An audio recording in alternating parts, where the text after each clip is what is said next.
Get home from school, turn on my TV. Who are these friends staring right back at me? Now that we're older, why don't you come over and go back in time with me? 90s babies nostalgia.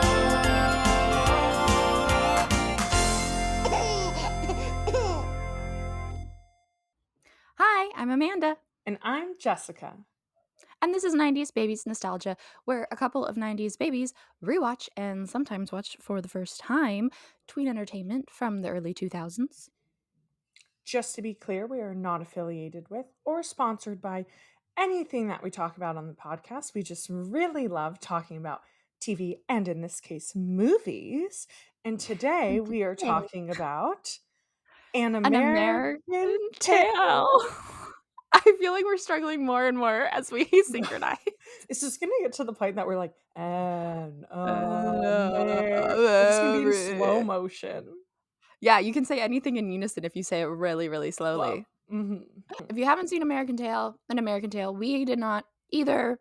It's one of our watching for the first times, but it did come out in a time frame for a lot of millennials, and it is predominantly a story about a Jewish family. We wanted to cover all of our bases with our holiday content and find something Hanukkah. However, we do not support Zionism. Full disclosure, because times are tough and things are tense, we don't support Zionism, but we also don't support anti-Semitism. We needed to find something that was somewhere in there. And this starts out in Hanukkah. It's not inherently a Hanukkah movie, but it starts out with Hanukkah. Yeah, I would argue it is not a Hanukkah movie, but it does open up with a Hanukkah scene. So therefore it checked our box of kind of sneaking into our holiday content. As Amanda mentioned, neither of us watched this, but when I was sitting down to watch this, my husband was like, "Oh, what movie are you watching for the podcast?" And I was like, "Oh, An American Tale." He immediately started singing all of the songs. 5-0 Goes West, which is the sequel, is one of his favorite movies from growing up. Him and his siblings watched it all the time. So I'm hoping that there are people out there who have like similar experiences to my husband, where this is like a very nostalgic film, because I thought it was interesting. I thought he was gonna be like, "I don't know what that is," but he like immediately was like, "Oh my god," like so excited. So yeah, I think the later films seem to be more Americana based, but this one is a little more Jewish based. And so this actually came as a recommendation from one of my friends when I was like, "Hey, do you know any films that like hit the sweet spot of like not hate crime either way?" And she was like, "It's pretty much An American Tale or one of those horrendous Adam Sandler movies that just like have terrible reviews." So we went with this one. Yeah. And for this one, just a little background. Amanda touched on some of it, but this movie is from 1986. Production began in December of 84, and it was a collaboration between Steven Spielberg, Bluth, and Universal, and it's based on a concept by David Kirshner. It was released on November 21st, 1986. Grossed 84 million worldwide and over 5 million opening weekend, which we have to remember this was 1980. This is the 80s. And made over $5 million opening weekend, which just shows you like how much of a success it was right off the bat. It was the highest grossing non-Disney animated film at the time. Directed by Don Bluth, who is like super, super talented animator, works on a bunch of stuff, but besides that, also directed Pete's Dragon, Land Before Time, All Dogs Go to Heaven, Anastasia, Thumbelina. His first big hit that's really successful that I haven't seen is like The Something of Nim. The Secrets of Nim. Nim. I don't know. Yeah. I just know that it's a cult classic. I haven't seen it, but it was, yeah. And like, again, when I say very talented animator, I didn't even go into listing his animation work because it's like so much. Those are his animations. So what I just listed, he directed those, but he has Right, a bunch with his animators from his studio doing the animation. Got it. But he has a bunch of other stuff in which he was an animator. Got it. And then we have written by David Kirshner, who also worked on the sequels. So Fievel Goes West and Fievel's Adventures in the West, which was a TV show spinoff, but also wrote Hocus Pocus and Hocus Pocus too. So I wanted to shout that out. Nice. And then in collaboration, they brought on 2 other writers, Judy Freudberg and Tony Geiss.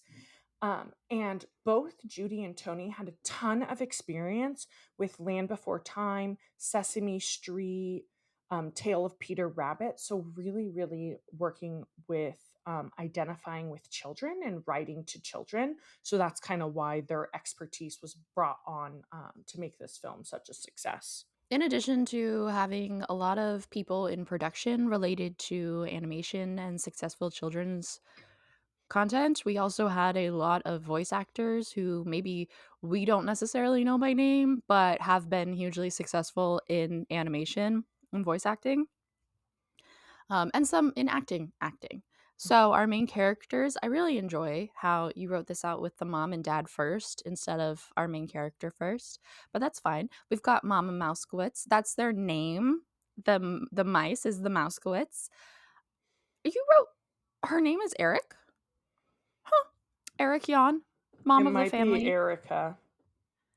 more level-headed and a little stricter than Papa. Yeah, sure, that's a good characterization. She doesn't have that much going on in the movie. She was in The Godfather Part 2, Eunice in a Street Named Desire. Her name is Erica Yon. Jess is updating in real time. Mm-hmm. She's in Pee-wee's Big Adventure. And then Fievel Goes West, Grandma Ida in State of Grace. Yeah. Mm-hmm. And then we have Papa Mousekewitz, who was played by, or voice acted by, Nahaima Persoff. He's the dad of the family. He plays the violin. He's a little more lax with the children, tells a lot of stories. He's a voice actor, but also an actor. Did like a ton of stuff in the 60s and 70s. I was like, I don't know this stuff, but I'm sure people know him. But he was in like Some Like It Hot, The Comancheros, Mafia. But this guy was busy. I read that he mostly got this role because he played a very similar father figure role in, what is it called? The famous film starring Barbara Streisand. Do you know what I'm talking about? No. Okay, well, it's a famous Jewish film starring Barbara Streisand, but it's not Funny Girl. Yentl, thank you. Yes. Then we have Tanya Moskowitz, who is the sister, slightly older sister of our main character, played by Amy Green. She's an 8-year-old little mouse girl, like better behaved than Fievel, and less adventurous. Seems nice. Fievel, on the other hand, is our main character. He is voice acted by Philip Glasser. And he's 7 years old, apparently. I don't know if that's in mouse years or human years. And I think in mouse years, but also mice only live to 2 years old, so confusing. Apparently they decided that it didn't need to be factual. Yeah. Well, because it's confusing because humans also exist in this world. But anyway, he's very friendly, very adventurous. He's a naturally curious kid. He did some voice acting, episodes of Alvin and the Chipmunks, Frosty Returns, he played Fievel in the sequels and in the TV show spinoff, The Pink Panther, but he also did some acting in, he was in an episode or 2 of Sabrina the Teenage Witch, Boy Meets World, and Full House. We have Henri, which is a French pigeon, played by Christopher Plummer. He's in The Sound of Music, Sherlock Holmes, in Murder by Decree, The Silent Partner, Mike Wallace in The Insider, A Beautiful Mind, The Last Station, Knives Out. These are all live action, so I am assuming he is primarily a live action actor. Correct. Then we have Warren T. Rat, played by John Finnegan. He's the leader of the cat gang, the Mott Street Maulers. And he disguises himself as a rat. He's known for Columbo in the 70s. It was a TV show, and The Natural. Tony the Pony is this little spunky mouse that becomes friends with Fievel I assume he's like a teenager, and he's very like Italian American, Mm-hmm. and he's voiced by Pat Music, who Mm-hmm. just wrote in all caps so much voice acting with 5 exclamation points. Mm-hmm. This was, I would say, our person with the most like everything they did was voice acting. We don't have to get into like all of it, but they're in Scooby-Doo, Smurfs, Thumbelina, Ghostbusters, Pinky and the Brain, Johnny Bravo, Rugrats, all grown up. Tons of voice acting. Hell yeah. We've got Bridget is his little lover, right? Mm-hmm. She's a little lover, and she's one of the like l- lower level mice that like start to speak up against the cats, and it's like, we need to do something about this. Mm-hmm. Which, if that sounds bananas to you, just wait till we get to the actual summary. She's a recurring voice actor on Gem in the 80s. Other than that, she really only did these couple things. Then we have Gussie Mouseheimer, who is voice acted by Madeline Kahn. She's this rich elite. You wrote rat. I thought she was a mouse. Yeah, they're mouse. Um, that is leading the other elite mice of uptown New York. Uh-huh. But it also collaborates with the little mobster mice that lead downtown New York. Mm-hmm. Mm-hmm. She's played Trixie Delight in Paper Moon, Elizabeth in Young Frankenstein, and then also has done some voice acting on My Little Pony and A Bug's Life, and she also played Pauline Fox on Cosby. And then last but not least, we have Tiger, who, Jess, do you want to read this? Yeah. Tiger's a badass mouse, loving cat. He wears a crop top, and he's pescatarian, and he's this like gentle giant. Yes. He is a very friendly cat, and he's voiced by Dom DeLuise, who had a pretty long career as well, both voice and live action. Mm-hmm. Did the Muppet movie, 21 Jump Street, the series, All Mm-hmm. Dogs Go to Heaven, The Wild Thornberrys. I also wrote he's the father of David DeLuise, who is the dad in Wizards of Waverly Place. Yeah. So, yeah, just a lot of like prominent figures that if Mm-hmm. you don't know them, you probably have seen something that they're in. Yeah, or something that they voice acted in. Mm-hmm. So we open up and we are given a title card. We are in Shastka, Russia in 1885. And this part of Russia is actually Ukraine. Mm-hmm. And we open up to, we see this house, the Moskovitz house of the humans that live there, and then there's a little hole for the Mouskovitzes. And we see Fievel and Tanya getting Hanukkah gifts from their papa, who could only get them one each. And he got Fievel a hat that is a silly goofy hat that doesn't fit his head, but is important for the story because this boy clings to that hat. Mm-hmm. And Papa is telling them all kinds of stories and starts telling them about how in America there's mouse holes in every house and breadcrumbs and cheese on every floor, and there's no cats in America. Cue the giant Cossack cats. Mm-hmm. So we see the Cossacks come in, they're pillaging the town, they're setting everything on fire in a anti-Semitic arson attack, and then their cats jump off and start chasing all of the mice in this village. And we get this like chasing scene where Fievel's using himself as a distraction, but it makes the parents really nervous, and he gets away like at the last moment, and Mama and Papa are like, Fievel, you can never do that again. And then they flee in search for a better life. Also because their house burned down. Now we are in Hamburg, Germany. How we got there as little mice, I do not know, but that's where we are. And the Moskowitzes are boarding a ship to America, where they are joined by lots of actual human immigrants and also other immigrant mice. Mm-hmm. And on the boat, all of them and their little immigrant mice are singing a song about there's no cats in America, where we learn that there are the Italian mice and the Irish mice. And Mhm. so yeah, I'll get anyway, and there's they've lost family members and they've had hardships, but there's no cats in America. There are fish though, on in the sea. Fievel learns what a fish is. I don't know how his dad knows what fish are and that there are multiple types, but he does, and he tells him about the herring, and then there's a storm, and then Fievel's like, "Oh, I could see so many fish now," and Lil Dummy Butt runs up to the deck where he gets washed away into the ocean. Mhm. And including getting washed away into the ocean, we see this crazy sea monster. It looks really intense. It's kind of shown that like maybe Fievel didn't survive, but then bam, we see Fievel floating in a little glass bottle in the ocean. How the heck he got inside the bottle? Don't know. How the bottle didn't fill up with water? Don't know. But his dad does see him go overboard. So they arrive in America and they're going through little mice immigration, and they're like, party of 5, actually 4, because we didn't mention it because they do have a baby.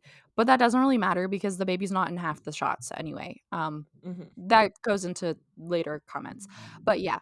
So they fully think he's dead. Mhm. Fievel somehow has floated his little mouse ass to America. Like, Yeah, I don't know where this storm was, but apparently it was very close to New York because that's where he ends up.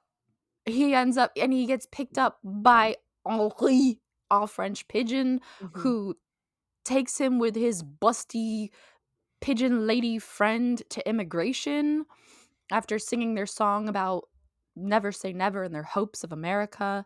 But when they drop him off at immigration, he actually somehow is in Warren T. Rat's office. Like, I don't really know how they overshot that one.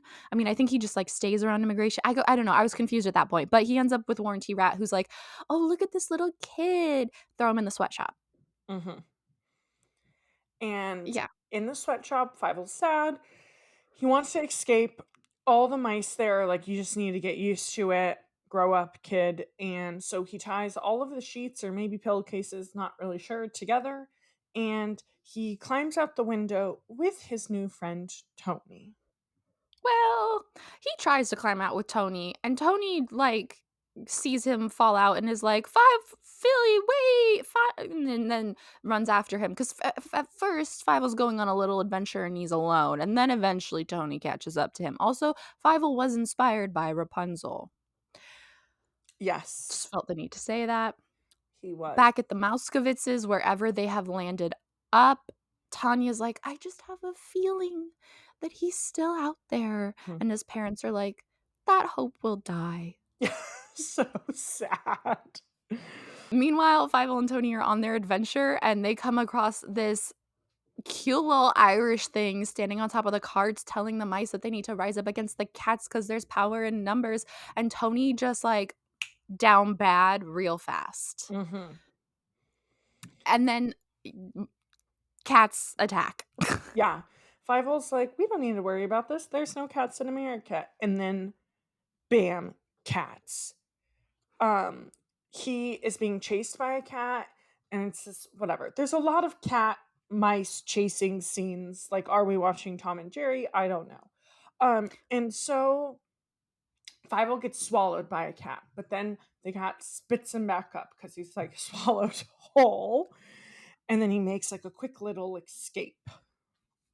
And then Tony's like, "Hey, you know who knows every mouse in this town? Hmm. Lil Honest, what's his name? We didn't write his name down, Honest but there's John. Honest John. He's the Irish mafia or Alcohol. mobs like boss Mhm. of downtown New York mice. Yeah. He's very nice. He has a list of ghost mice that are ghost voters. When they die, he says they can vote.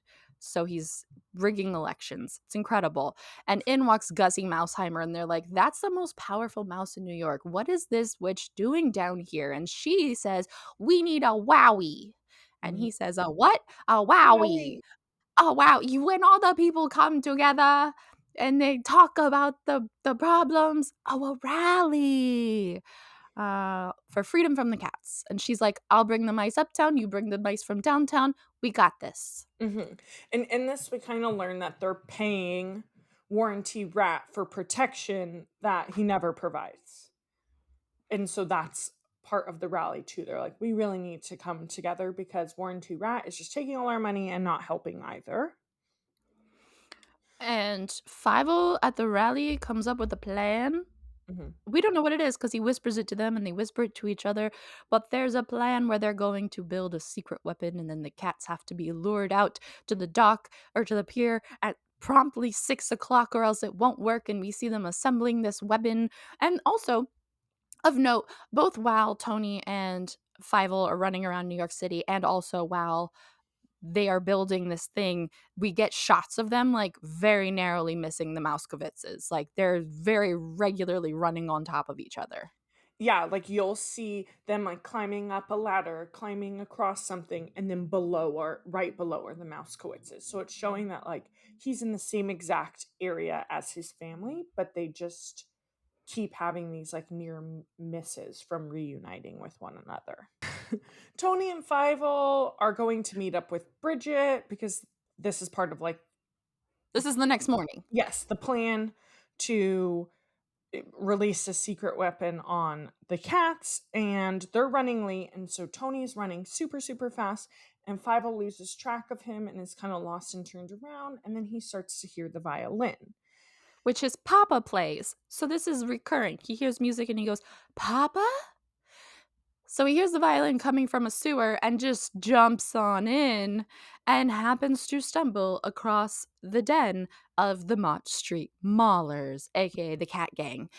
And while he's watching them and they don't know, he sees that Warren T. Rat is actually a cat who wears a nose and ears and some type of cat specifically that I didn't look up. But I don't know how a cat could be the size of a rat. Like the rats are big here, but they're not cat-sized. Anyway. I agree. That was confusing. And he's been conning all the mice for the protection, and then there's a big dramatic he sees Fievel, and Fievel's like, you're a liar, and then Fievel's running around, and they run through the den, and he almost escapes, and then you just like, it's a kind of a very unsatisfying chase because he like fully gets out, hops through the sewer, and then a mouse or a cat paw just drags him down. And you're like, what was that for? So and then they capture and imprison Fievel in like these bird cages, and Warren's guard is Tiger, who's a friend of the mice. We mentioned him before. He wears a little crop top. He's a huge ass cat. He's probably the most intimidating size-wise of a cat, but he's just a gentle giant, and they bond immediately because he's like, I don't eat mice. I sometimes eat fish, but I'm a vegetarian cat. And so he frees him, and Tiger gets fired. also he sympathizes with Fievel because he's like, you lost your family? I lost my family too. And that was part of the bonding. They have a whole song, guys. Yeah. And then they run.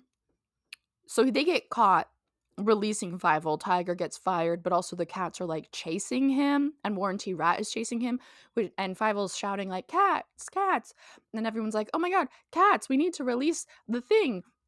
But it's not 6 o'clock, and then they realize it's a false alarm or something, but there are cats, and the mice that were leading the Wowie are now faced with the cats and Warren T. Rat, and Fievel's like, he's a cat, and he's like, no, I'm not. And then his nose comes off, and they learn that he's actually a cat. And but I do have to say, the nose comes off, and some of the mice still seem skeptical.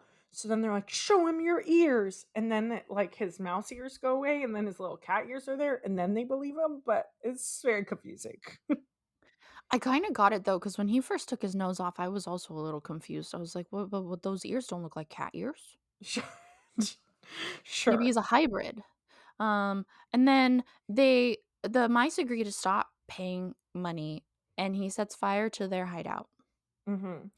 And they're holding off until 6 o'clock. It hits 6 o'clock, and Gussie is like, release it, release it. And because they did all this work when there was the false alarm to keep it from being released, they're struggling to release their secret weapon.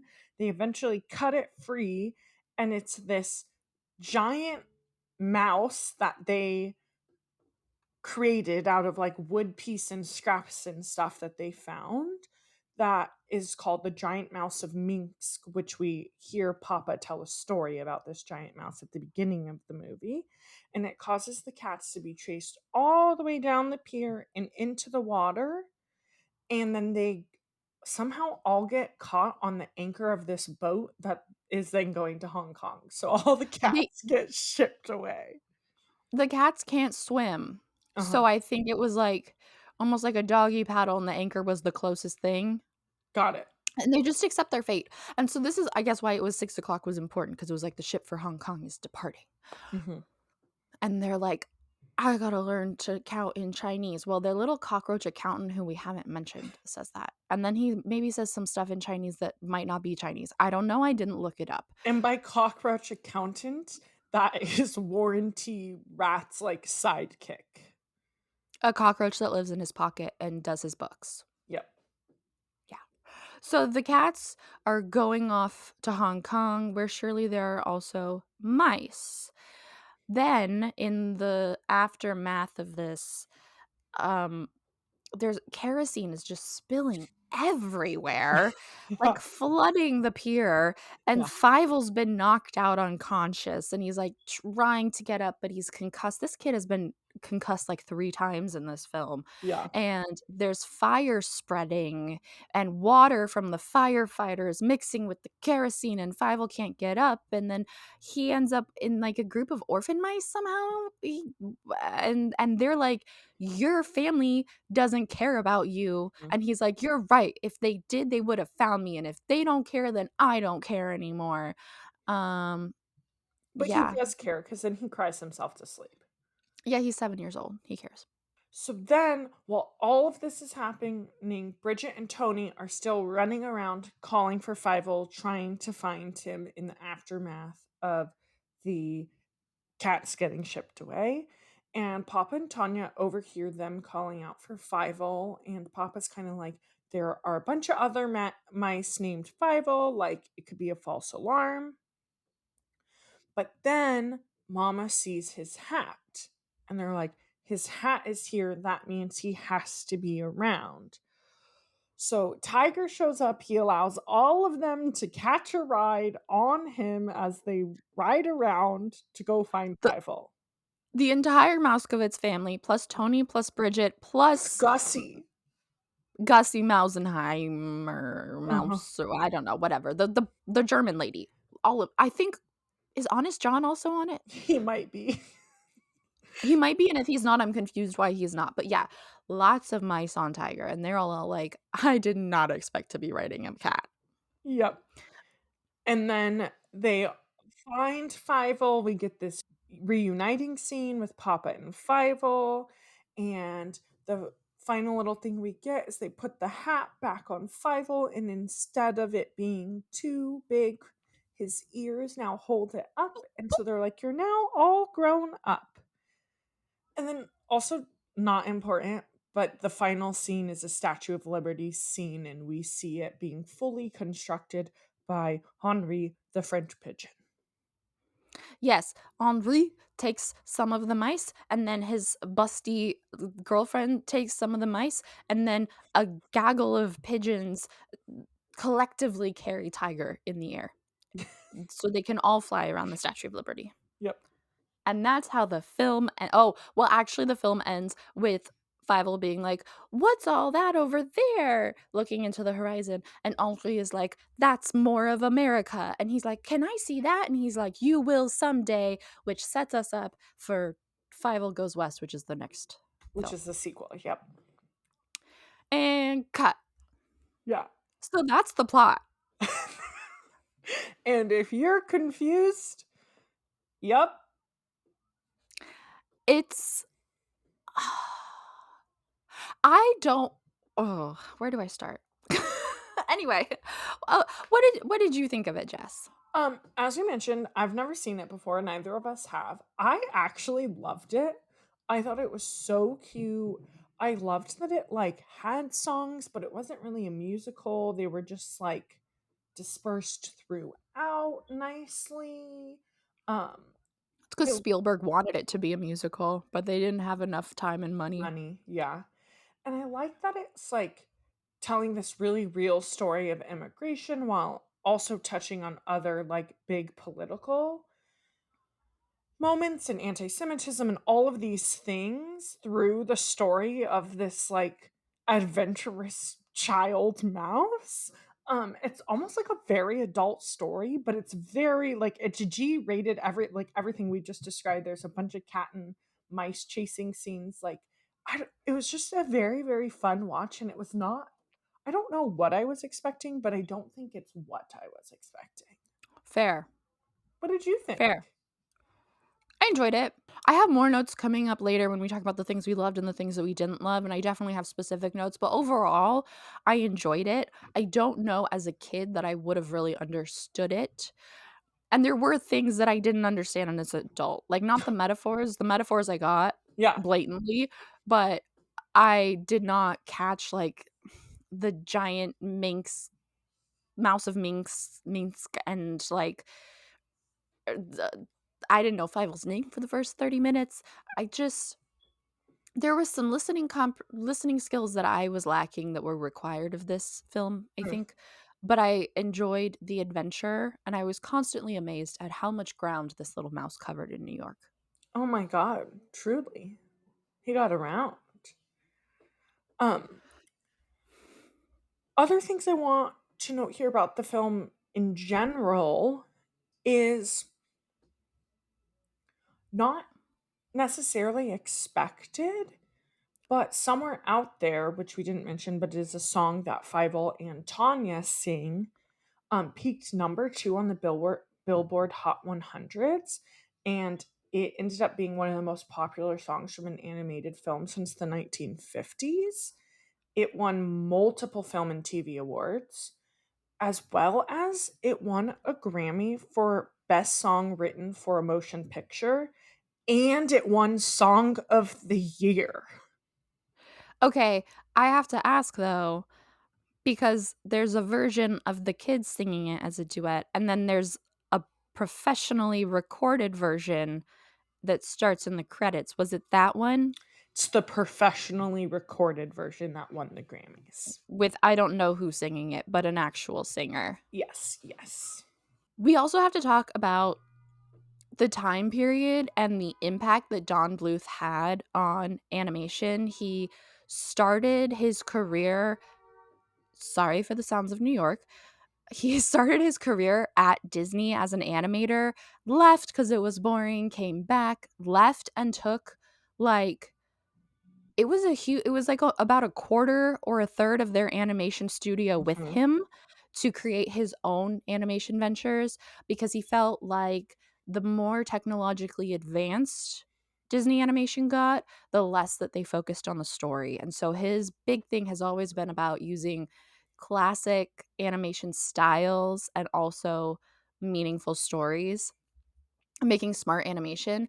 And this was like there's considered to be two big times for Disney animation. There's like the 40s through the 60s when we got Snow White and Cinderella and all of those, and Sleeping Beauty, those classic ones.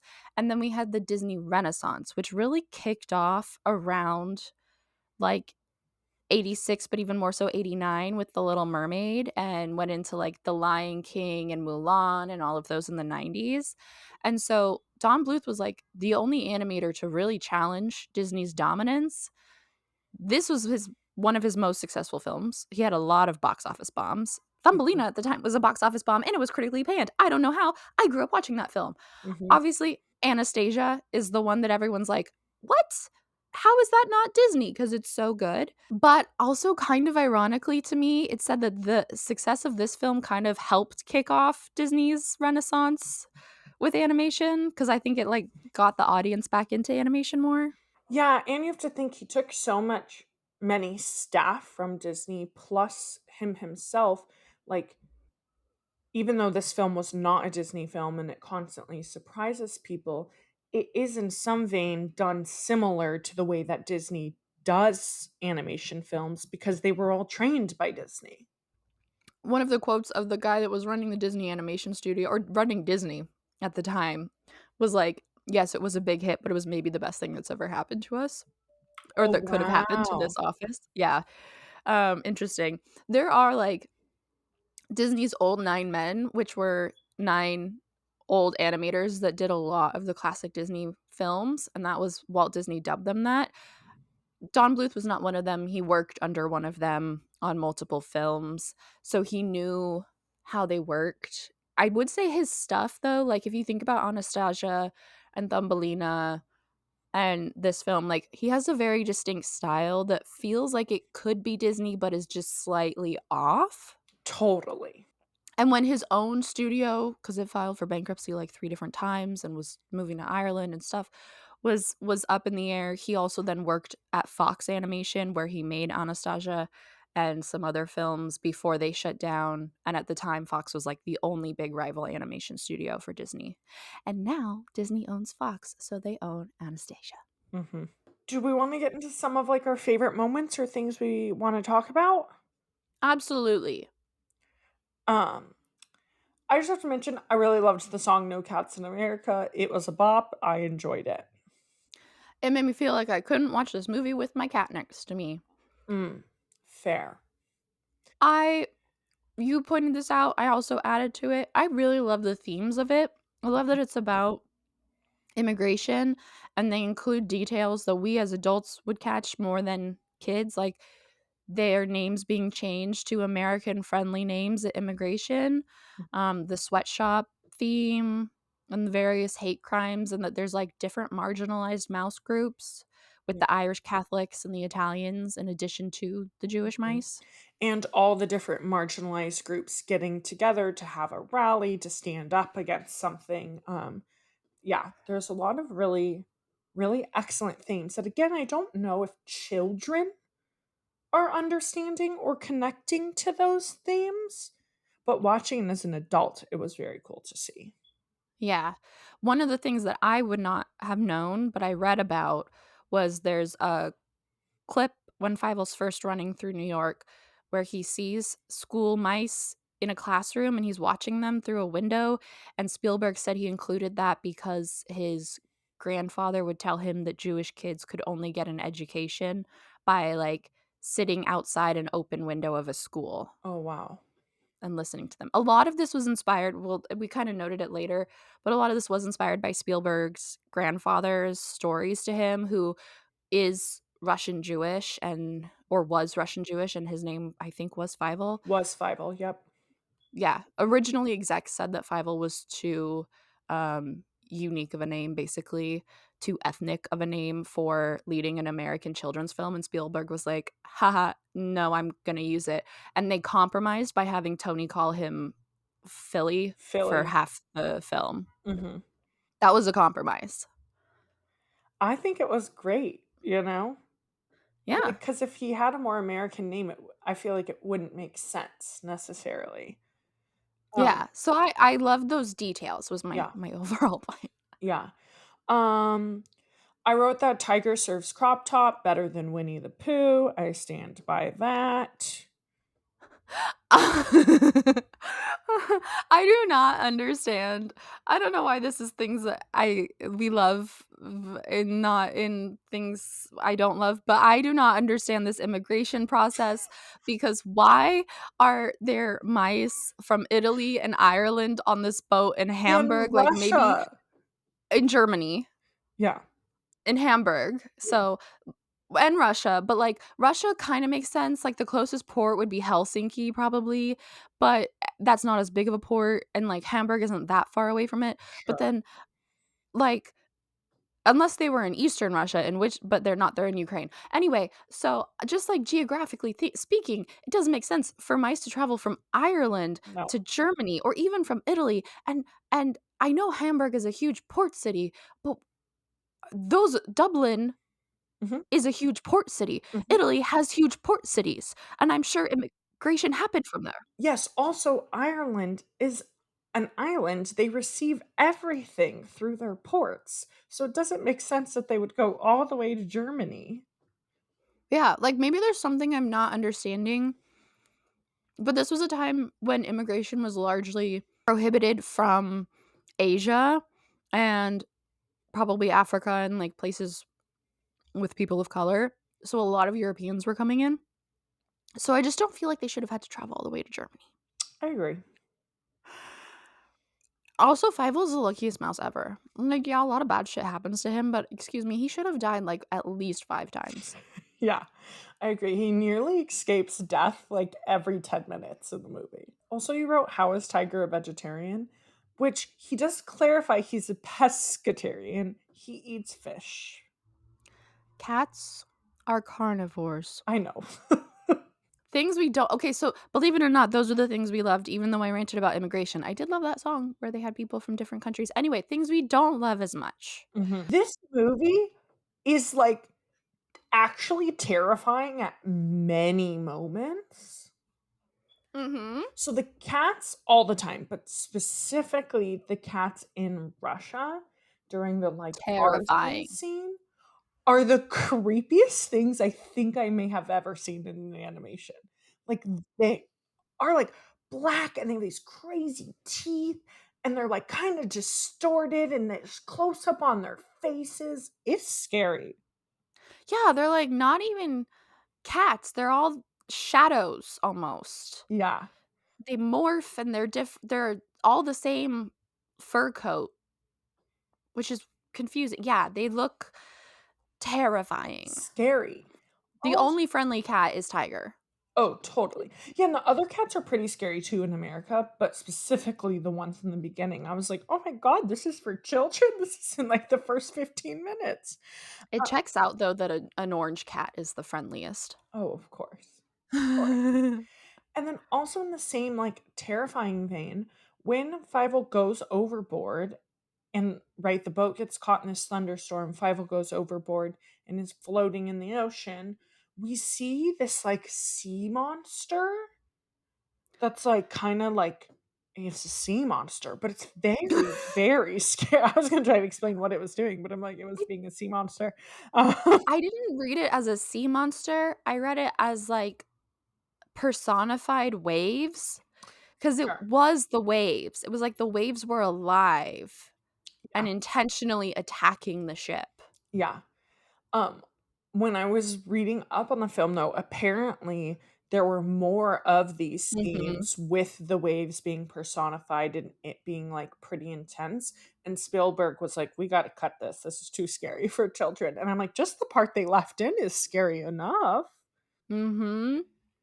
Also scary, the winking Statue of Liberty. You wrote that. I agree. It was so unnecessary. When they fly by it, the Statue of Liberty winks at them. It's creepy as hell. It's so creepy and very strange. And like, we're going to get into it, but they were like really close to not making this movie happen because they were on like tight deadlines and they had to cut a bunch of stuff. Why did we include the winking Statue of Liberty? That for sure could have been cut. First thing. I think they left it because of my next note. What in the American propaganda? I don't think I've ever heard the word America so many times in one sitting in my life before. Yeah. Like so many times. Yeah. And I get it because it's a very like immigrant story and a lot of old white people who've been here for generations don't realize that the American story is inherently a story of immigration, of coming here and like starting from nothing and you could do anything with your life and like have freedom of speech, which is a huge theme in the film. So I get that points, but watching it from a 2023 angle was unsettling. Yeah. I agree. It was like definitely over glorifying. Oh, 100%. I didn't like that. I struggled to follow it because there were so many chase scenes and fires. You wrote in the action sequence in the summary. I didn't know exactly what was happening a lot of the time. Huh. I'm struggling to comprehend why you were struggling because I was high as hell and I followed the spotlight. So, like, either that actually helped me because I was like, whoa, like really into it. But like, I feel like I should have been the one to struggle, but I didn't. There were definitely, like, I agree with you, like the names, and there were certain things where it's like the plot goes really fast and all the characters have accents and talk to each other fast because they're animated and they have animated character voices, which also don't talk like normal people because they're mice. Mhm. Um, Mhm. there were small things that, I did have to rewind, but the overall plot, I feel like I followed. I mean, I understood certain things. I just felt like I did not catch why the pier was on fire. I did not catch that. I was like, Mm. "Why is it lit? Why is this kerosene spilling everywhere? Like, what What what?" happened? Huh. Yeah, that was especially the part where I lost it. Got it. Got it. There was just so much back and forth of like, "We need to get the cats at 6 o'clock. Oh, the cats are here now. We're not gonna pay them anymore. Oh, they're setting the pier on fire. Oh, we're also using this mouse thing now to lure them out to the boat." Like, what? Hmm. Hmm. How'd that go back and forth? Hmm. So if mice are Jewish people and also Irish Catholics and Italians and generally oppressed people, who are cats? Where's the line drawn? Is it just that like they're wasps? Yeah, because part of me was like, are cats the elite? But no, because there are elite mice. I mean, are there elite mice or are they just elite for mice? I don't know. They were like, Gussie Mouseheimer is the richest mouse in all of New York City. She still has a thick German accent though. Yeah. Although, is it a German accent? I think it's supposed to be a German accent. I did not know what the hell it was. I didn't know where she was supposed to be from until I looked her up. Like, she can't say the word rally? I didn't think mixing up your R's and L's was a German stereotype. And this is Yeah. coming from two people who studied German. I know. I was going to say also like the use of W, which I would argue the use of W in German is common, but also it's pronounced as a V, which doesn't really check out with her accent. And they Exactly. do use R's. Like it's not like a language where like the And use of L's. R at the and L's in language the way English is, like that happens in German as well. So it doesn't really make sense that that's how she would pronounce it. Yeah, I thought at first, because I didn't catch her name when she was saying wowie, I thought she was a racist Asian stereotype. Oh, no, she's Because definitely she is German. yeah, I see that now, and they cast her for like, they liked her voice in another thing and were like, "Do that." So she kinda replicated it, but, I don't know, it was just confusing. Yeah. But I did like "Wowie." Mhm. I wanna say that now.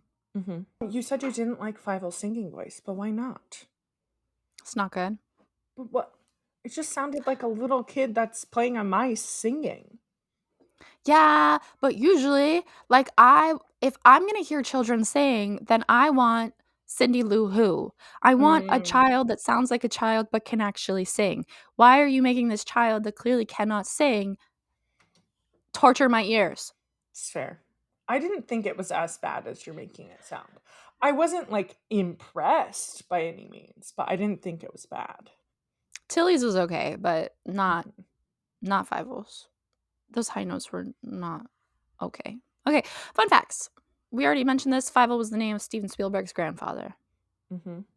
He also, our little mousy boy, was the mascot of Spielberg's animation studio, which I don't remember the name of, started with an A, and he had that studio because he was a producer on this, not a director. He was a producer on this film, was in partnership in the creation of this franchise, I guess, and I think he retained the rights to it. Mhm. So before or so when he had that studio, Fievel was the mascot until he eventually founded DreamWorks. Mhm. I also wrote Art Spiegelman, who, if you don't know, is the author and graphic illustrator of Mouse, which is a very famous graphic novel, the first graphic novel to win Pulitzer or something really big. I should probably have checked that before saying it. Anyway, it's He accused Spielberg of plagiarism because if you don't know, Mouse is a retelling of the Holocaust, in my understanding. And in it, the Jews are mice and the Nazis are cats. Mhm. And he was like, Spielberg, you stole my whole metaphor. But rather than suing Spielberg, he forced his publisher to move up the publication date so that his would come out first just to prove a point. So Oh. it was published in multiple volumes because he hadn't finished the story yet, but he wanted some of it to get out. Oh, interesting. I didn't know. I thought it was already out by the time that this movie came out, and that's why it was a big old to do. I think maybe some comics, but not the full graphic novel. Do you want to talk about production issues or do you want me to cover this since I put it in? You can cover it. I read a little bit on it, but Amanda did a lot more deep diving. She is a lot better at being able to like deep dive while actively watching the movie, which I can't do. I just would not pay attention. So I like read briefly, but I didn't read like a bunch into this. I also am an ADHD queen who loves Wikipedia, so I didn't mean to deep dive. I just kept being like, "Oh, who's that? Oh, what's that? Oh, what happened there?" And you just click the hyperlinks, and before you know it, you're learning about 1885 immigration. So, well, actually, you're learning about the animation industry in Ireland. So there were production issues on the American front on Don Bluth's studio because he had the first profit share model for animators. But there is an animation union that was not involved in his studio for this reason. And then their like production was low budget and it was going on for a long time. And so people were starting to maybe unionize or whatever.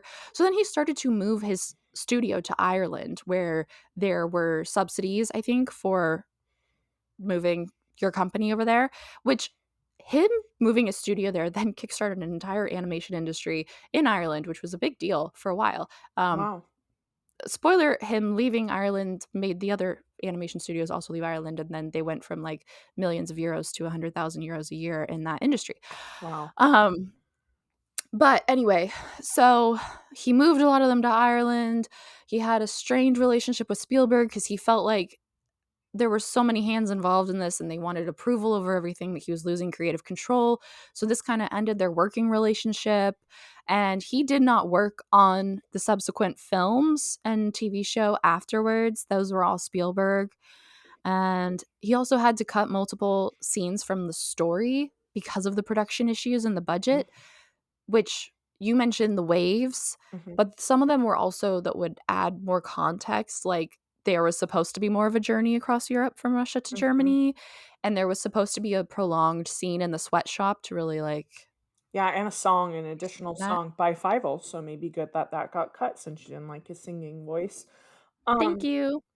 Another thing that they were gonna add, which we briefly mentioned, but in the beginning when they're in Russia, we see that they have a little, like, baby Mousekewitz, Mm. that's just, like, swaddled, and then once they get to America, when they're going through immigration, right, they say family of 4, so that'd be mama, papa, Tanya, and the baby.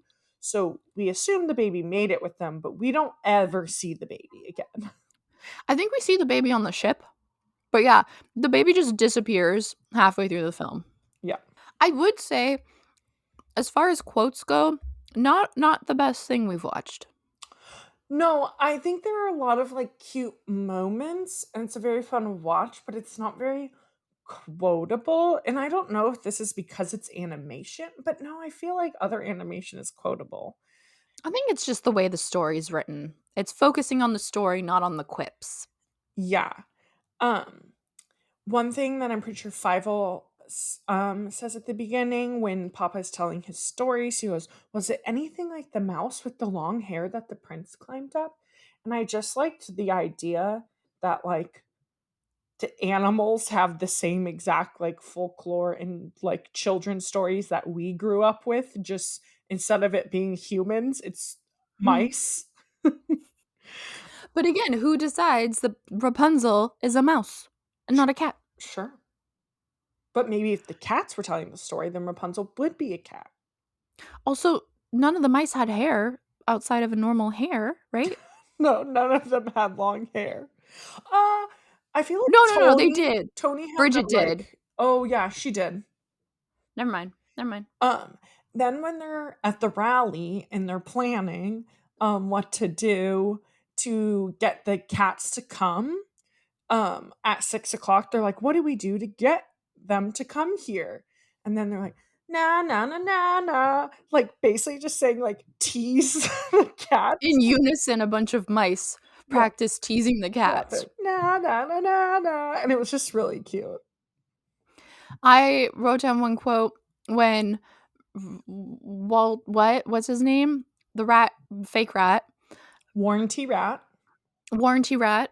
Oh my god, like warranty. Yeah, like it's a warranty. Just realize that? Yeah, my bad. Oh my god. So warranty rat is when his nose pops off in front of the mice and they're like, oh my god, he is a cat. He goes, who are you gonna believe? Me or your own eyes? Which I just thought was funny. Yeah. Fucking gaslight manipulator shit. Yep. Do you have any other thoughts? No. It's cute. Oh, I will say, though it was a box office success, not critically received very well. Mm-mm.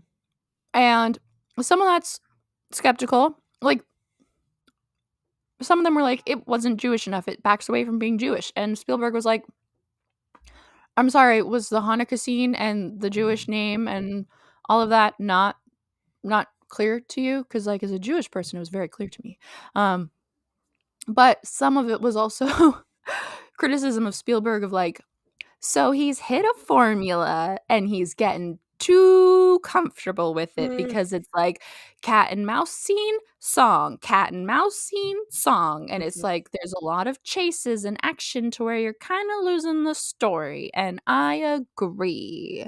But I still liked it more than those critics did. Yeah, it was very formulaic. Do you have any final thoughts? No, it was good. I enjoyed it. I don't know if, like, for me, right, I didn't grow up seeing it, so I don't know if I'm going to go out of my way to watch it again, but I did think it was really cute. Up next, we are doing a Hallmark movie. That is a Kwanzaa Christmas movie called Holiday Heritage that came out, I think, last year or 2021. It's one of the newer ones. And we're going to have a special guest from We Read It One Night podcast on with us. So that will be an exciting one. As always, rate and review us wherever you listen to your podcast. They really help our podcast get found, especially if you have the time to write a little review. That helps, as well as follow us on Instagram and YouTube at 90s Babies Nostalgia. Spell out the word 90s, except on TikTok where we use the numbers. And with that, we'll see you in the next one. Thanks for listening. Bye.